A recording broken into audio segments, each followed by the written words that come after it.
పానుకోటి Narsaiah land ఎవరు చూస్తున్నారు? మీరెవరు? ఇదిగోండి అప్లికేషన్. ఇది డిస్ప్యూట్ ల్యాండ్, ఎవడేం చేయలేడు. నీ నిర్లక్ష్యం, నీ లెక్కలేనితనం వల్ల ఒక నిండు ప్రాణం పోయింది. ఒక కుటుంబమే రోడ్డు మీద పడింది తెలుసా? ఏంటో మా గొడవ?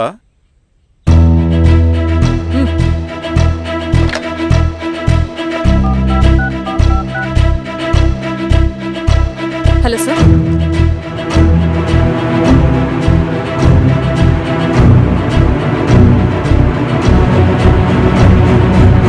Okay sir. You are dismissed. Peon, నేను ఒక పేపర్ ఇస్తాను, అది కలెక్టర్ గారికి ఫ్యాక్స్ చేయి. అలాగే మేడం. ఎవరమ్మా మీరు? ఈ ఊరికి కొత్తగా వచ్చిన ఎంఆర్ఓ.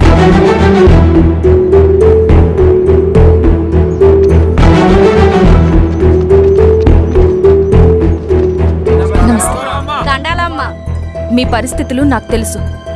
పని చేస్తేనే మీకు పూట గడుస్తుంది. పనులు మానుకుని మీరు ఈ ఆఫీస్ చుట్టూ తిరగాల్సిన అవసరం లేదు. మరి ఎట్టాగమ్మా? నేనే మీ ఊరొస్తాను. ఆ రోజు అరగంట వీలు చూసుకుంటే చాలు, మీ పని పూర్తయిపోతుంది. దండాలమ్మా.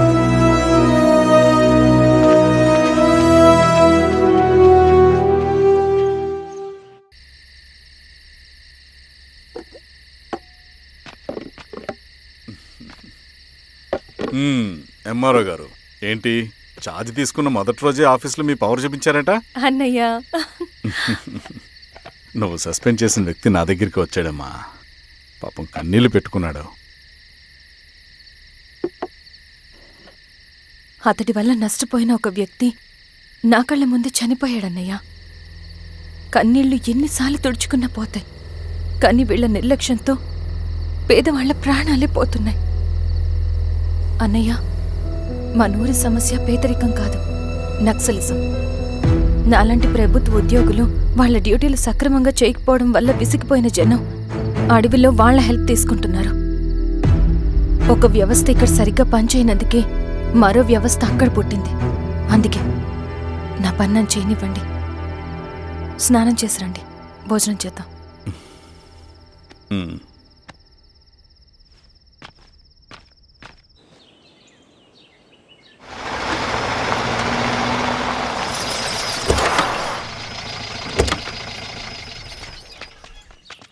నమస్కారం అమ్మా. నమస్తే. ఇలా రండి. మీ ఊరు నుంచి కొందరు ఎంఆర్ఓ ఆఫీస్లో అప్లికేషన్స్ ఇచ్చారు. తను వాళ్ళ పేర్లు చెప్తారు, వాళ్ళని పిలవండి. అలాగే మేడం. వెళ్ళండి. Madam, coffee. నువ్వెప్పుడు వచ్చావు రవి? మీరు గంటకోసారి కాఫీ కావాలంటారు కదా, మాటి మాటికి వెళ్ళి రావడం ఎందుకని వచ్చేసా.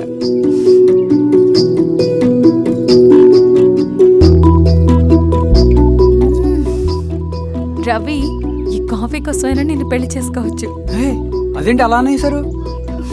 That's a compliment. భలే వారండి బాబు.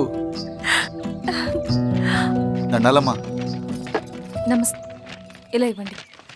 చెప్పండి మీ సమస్యలేంటో. పేరు తలుపుల వీరాంజనేయులు. ఉన్నది 3 ఎకరాల పొలం. చిన్నుపాటి ధనుంజయరావు అనే మహానుభావుడు అందులో 2.5 ఎకరాల భూమిని తన పేరు మీద రాయించుకున్నాడు. అడిగితే నీ దిక్కున్న చోటు చెప్పుకోమన్నాడు. దిక్కులేనాడు కాబట్టి 1/2 ఎకరం భూమి మీదే పెద్ద కుటుంబాన్ని నెట్టుకొస్తున్నాడు. అవునమ్మగారు, ఆ పొలం ఎలాగైనా తిరిగిపించేయండి అమ్మగారు. ఆ పొలం కోసం 3 సంవత్సరాల నుంచి తిరుగుతున్నాను అమ్మగారు. వీరబాబు, వీళ్ళందరి దగ్గర కలెక్ట్ చేసుకో. మేడం, దాదాపుగా ఇక్కడ ఉన్న వాళ్ళందరూ పరిస్థితులు ఇవే. వీళ్ళ సమస్యలు పరిష్కారం కావాలంటే మాట్లాడాల్సింది వీళ్ళతో కాదు మేడం, మన ఊరి పెద్ద మనుషులతో. ఇందు మూలంగా 50 మంది గ్రామ ప్రజలకి తెలియజేయదేవనగా శ్రీరామగిరి గ్రామ పంచాయతీ మోతుబడి రైతులు, సన్న చిన్నకారు రైతులందరూ రేపు ఉదయం 10 గంటలకి ఎంఆర్ఓ ఆఫీస్ దగ్గరికి రావాలా.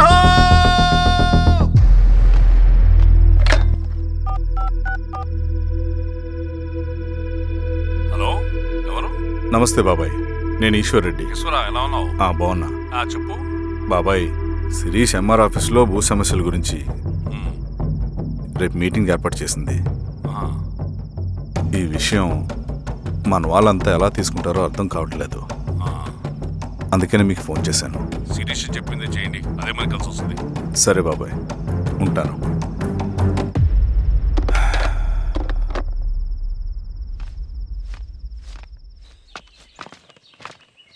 నమస్తే మేడం. కూర్చోండి. పొలాల్లో పండిన పంట కోతకొచ్చినా ఈ రోజుకి ఒక్క గింజ కూడా తెగకుండా పక్షులకు పందికొక్కలకు ఆహారంగా పోతుందంటే దానికి కారణమిది. ఈ ఊరికి పట్టిన దౌర్భాగ్యం మీరు చేసిన అక్రమాల చిట్టా.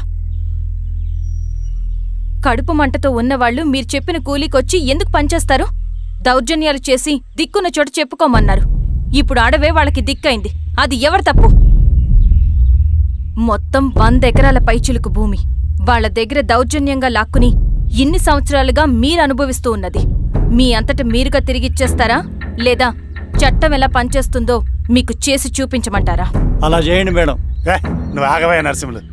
ఏం చేయాలో మా ఎంఆర్ఓ గారికి బాగా తెలుసు. అట్టా కానివ్వండి అమ్మా. ఇస్తే మీ పొలాలు ఇవ్వండి, మా వివం. మీ పేరేంటి? సామిరెడ్డి. రూల్స్ ప్రకారం వెళ్తే మీ మొత్తం పొలం పోతుంది. కూర్చోండి. రై సామ్రెడ్డి కూర్చో.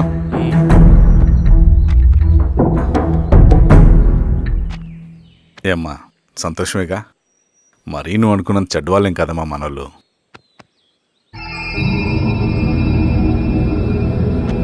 పదనాన్న. నమస్తే. పెద్ద ఆయన చెప్పాడు అంతా మన మంచికే. పోను పోను నీకే అర్థం అవుతుంది. ఎన్నాళ్ళకి మీకు మంచిది.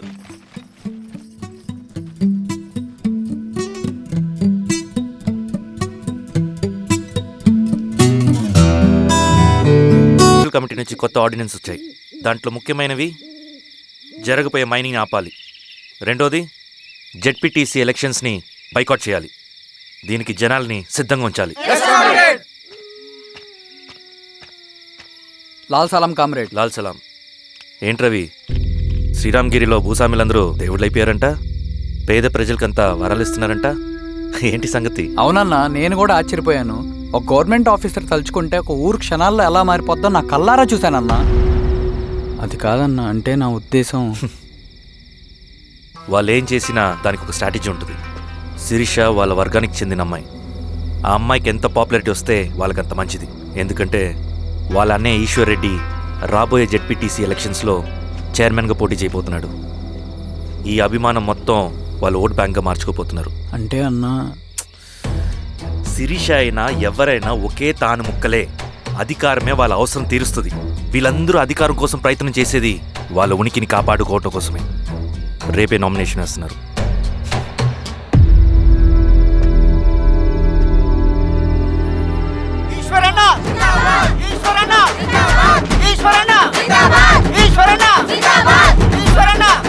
గారు మీ సపోర్ట్ మాకు కావాలి. స్వామి. అయ్యా, మీ అన్నయ్య గారు ఎలక్షన్లు పడుతున్నారమ్మా. అవును. అయితే మా ఓట్లని మీ అన్నయ్య గారికేనమ్మా.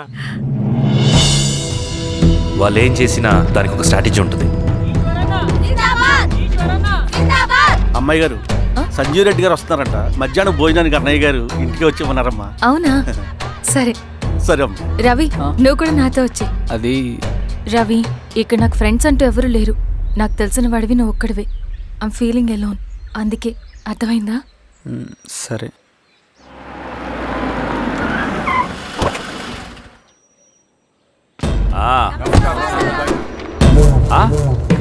సురా బాగున్నావా? నమస్తే చెన్నారెడ్డి. నమస్తే. బాగున్నారమ్మా? సుబ్బారెడ్డి పదండి. ఊళ్ళో మనోళ్ళంతా బాగున్నారు కదా ఈశ్వరా? అంతా బాగున్నారు బాబాయ్. సంతోషం. ఈసారి మళ్ళీ మనం ఏకగ్రీవం అవ్వాలి రెడ్డి. మనకు పోటీ లేదు, మనదే విజయం. సంతోషం. కూర్చోండి.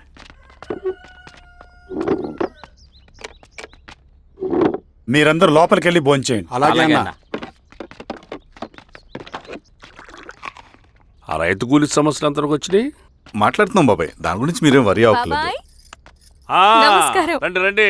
ఎంఆర్ఓ శిరీషారెడ్డి గారు. శిరీష రెడ్డా? ఆ, శిరీష అనే పిలవచ్చుగా. అమ్మమ్మ, పులికి పంచాలాగా సింహానికి చూలాగా అది మన ఐడెంటిటీ. అది అట్లాగే ఉండాలి. సరే బాబాయ్, నేను ఫ్రెష్ అయ్యేస్తాను. మీరు కానివ్వండి. ఆ, అయినా ఈ కాలం చదువుకున్న ఆడపిల్లలతో మాట్లాడటం చాలా కష్టం. చుట్టుపక్కల శిరీషుకున్న ఇమేజ్ మనకి చాలా మంచి అయింది ఈశ్వరా. నేను అడగకముందే పార్టీ హైకమాండ్ సర్వే చేయించి నీకే ఫేవర్గా ఉండడం వల్ల టికెట్ ఇచ్చింది.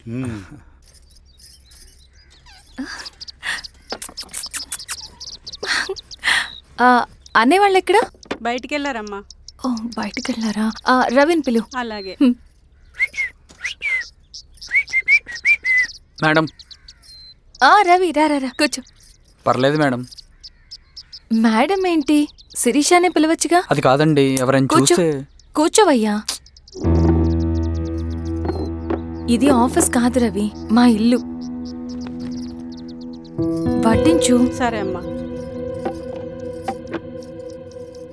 ఆ, రవి, ఆ, ఆ అడవిలో నక్సల్స్ ఎక్కడుంటారో తెలుసా నీకు?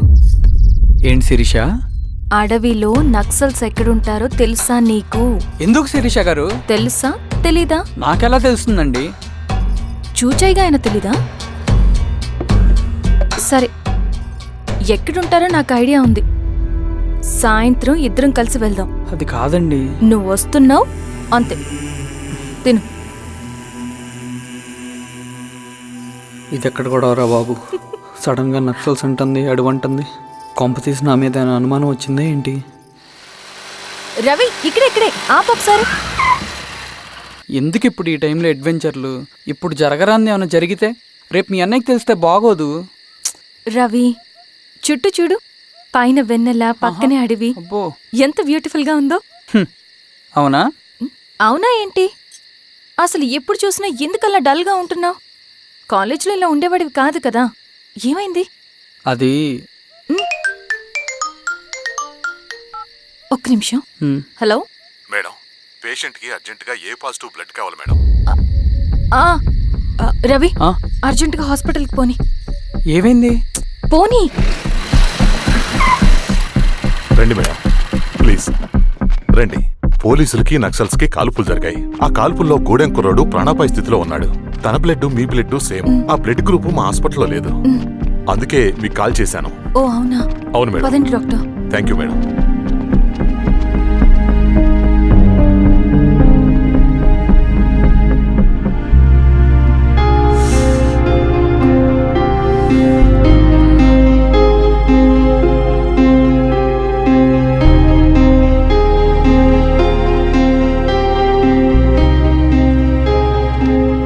Thank you madam.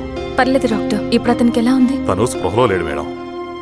రవి, నీ దగ్గర మనీ ఉందా? ఉన్నాయి. ఇవ్వు. ఇవ్వు. ఇది అతనికి అందించండి, ఓకే. జాగ్రత్తగా చూసుకోండి. అలాగే మేడం.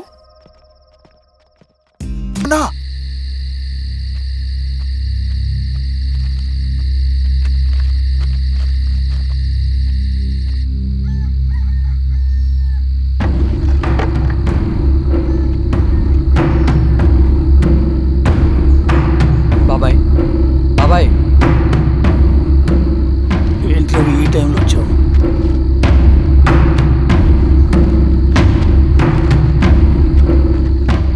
కామ్రేడ్, జరగబోయే జెడ్పీటీసీ ఎలక్షన్లో మన పార్టీ తరఫున జెడ్పీటీసీ చైర్మన్ పదవికి పోటీ చేయడానికి అర్హుడైన అభ్యర్థిగా మిమ్మల్ని సెంట్రల్ కమిటీ ఏకగ్రీవంగా నిర్ణయించింది.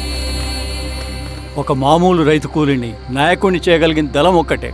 ప్రాణాలు అడ్డేసైనా సరే అన్న చెప్పింది చేసుకుంటూ పోతా.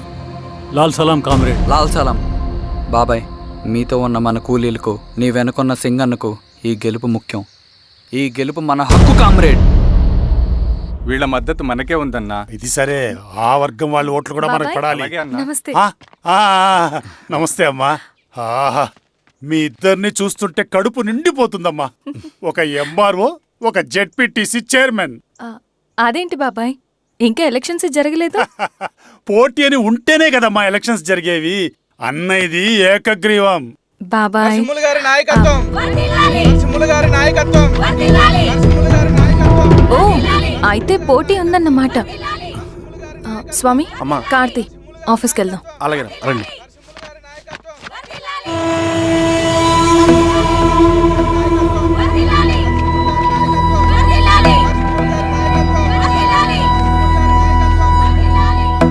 నమస్తే. మొన్నటి వరకు కూడా కూలీ రేట్ల విషయంలో కొంచెం ఆట విడుపుగా ఉందామని అనుకున్నాం. ఇప్పుడు ఆ అవసరం లేదు. ఎందుకంటే చట్టసభల్లో మీతో పాటు కూర్చునే అవకాశం మాకొచ్చింది. అంబేద్కర్ కలలు ఇప్పుడు నిజమవుతాయి. పదండ్రా. నాయకత్వం, గారి నాయకత్వం, గారి నాయకత్వం. ఆ నరసింహ ఎలక్షన్ పోటీ చేయటం ఏంటి? నా కర్మ వీరస్వామి, నా పోస్టింగ్ ఉన్నప్పుడు ఇవన్నీ జరగాల. ప్రచారానికి మారువేషంలో అన్నలు కూడా వస్తారేమో సార్. రాని ఎవడన్నా వచ్చి విప్లవం ఉద్యమం అని మాట్లాడాడు అనుకో, నా కొడుకుని అప్పుడు కానీ జీవితమే ఒక ఆట, సాహసమే పుబాట, ఎదురే నాకు లేదు నన్నెవడు ఆపలేడు, ఎదురే నాకు లేదు నన్నెవడు ఆపలేడు, జీవితమే ఒక ఆట, సాహసమే పుబాట. ముసుగు మీద చేయేస్తే మడత పెట్టి కొడతా. నువ్వా? ఎవడరేడు? ఈ తెల్లని గుర్రం శాంతికి సంకేతం, ఈ నల్లని బట్టలు న్యాయానికి చిహ్నం, ఈ ఎర్రని రంగు విప్లవానికి నాంది, ఈ కొరడ శిక్షా స్మృతికి చిహ్నం. సార్ ఇది చిరంజీవి ఇచ్చాడు. నాగలి గుర్తు వేయాలి ఓటు. అంతర్గుర్తు నాగలి గుర్తు మీద ఓటేయాలి. నాగలి గుర్తు మీద ఓటేయాలి. ప్రతిసారి ఎన్నికలు వస్తున్నాయి. ప్రతి ఎన్నికలప్పుడు రకరకాల పార్టీల నుంచి నాయకులు వస్తున్నారు, లేనిపోని వాగ్దానాలు చేస్తున్నారు. పొలాలు ఇస్తామంటారు, భూములు ఇస్తామంటారు, ఇల్లు కట్టిస్తామంటారు. ఏమన్నా జరిగిందా ఇప్పటి వరకు? ఏం జరగలేదు కదా. మరి కష్టాలన్నీ పోవాలంటే ఏం చేయాలి? మన పార్టీని మనం గెలిపించుకోవాలి. నాగలి గుర్తుకే ఓటేయండి. ఇన్ని సంవత్సరాలు మీకు సేవ చేసుకునే అవకాశం నాకు ఇచ్చారు. అలాగే ఇంకొకసారి మాకు ఓటేసి భవిష్యత్తులో కూడా మీకు సేవ చేసుకునే అవకాశం మాకు ఇస్తారని కోరుకుంటూ మీ ఈశ్వర్ రెడ్డి. మన ఓటు ఈశ్వర్ రెడ్డికే, మన ఓటు లాంతర్ గుర్తుకే, మన ఓటు. సార్ మర్చిపోకుండా మోయా. నమస్తే.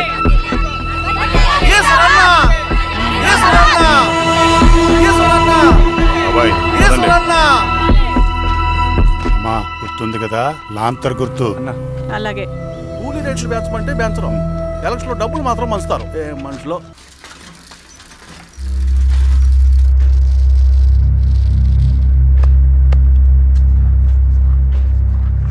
చెప్పండి అన్న. అన్ని సమస్యలు పోలీస్ స్టేషన్లో పరిష్కారం కావు రెడ్డి, కొన్ని మనమే చూసుకోవాలి.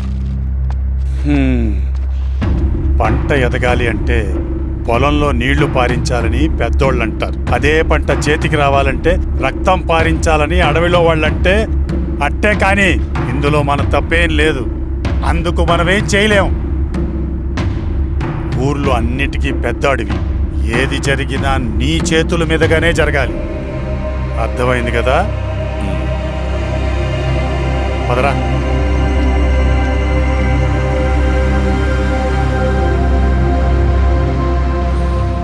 బియ్యంలో రాళ్ళున్నాయి, ఏరేయాలి.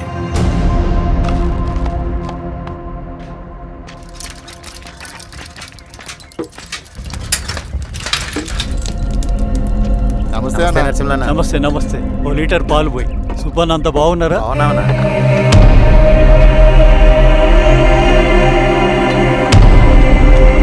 వెళ్ళొస్తాను. వస్తాను.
బాబాయ్ చూడు బాబాయ్ చూడు బాబాయ్ బాబాయ్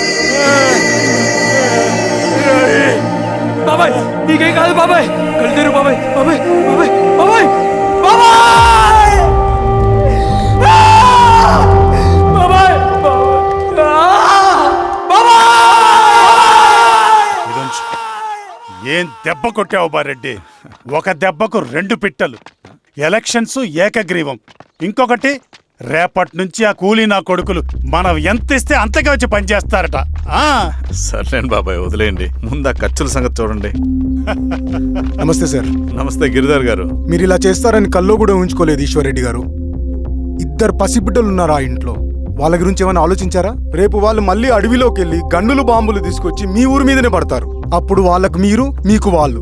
ఇది ఆగదు. అసలు ఏం మాట్లాడుతున్నావు గిరిధర్? మీకు అగేన్స్ట్ గా ఇప్పటివరకు ఏ ఎవిడెన్స్ లేదు. మీకు చెప్పేద్దామని వచ్చాను. బయలుదేరండి.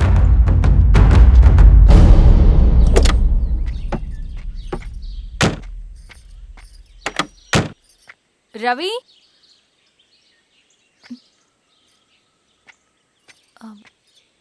రవి ఈరోజు ఆఫీస్కి రాలేదేంటి? నరసింహుల బాబాయ్ చనిపోయాడు. జరిగింది విన్నాను. ఎలా? అన్యాయం అండి. ఎలక్షన్లో నిలబడితే చంపేస్తారా? ఎవరు? ఎవరా? ఆపోజిట్ పార్టీ వాళ్ళు. అందరికీ చెప్తుంటారుగా, మీ అన్నకి చెప్పలేదా? ఇలా చంపుకుంటూ పోతే ఏదో ఒక రోజు మన వాళ్ళని చంపుకోవాల్సి వస్తుందని. రవి, వెళ్ళి మీ అన్నకి చెప్పుకోండి.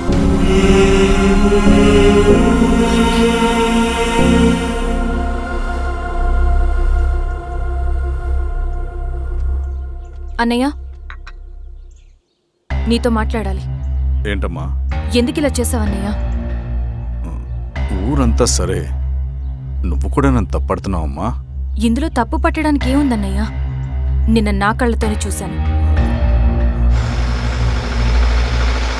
స్వామి, కారా దానికి పద.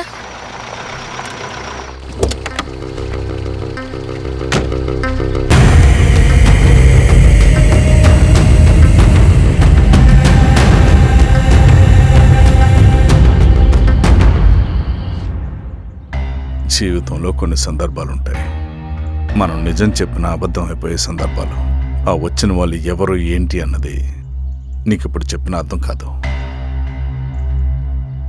నిజం నిలకడగా నీకే తెలుస్తుంది. నువ్వే ఇదంతా చేసినట్టు తేలితే మాత్రం నిన్ను జీవితంలో క్షమించలేనన్నయ్య.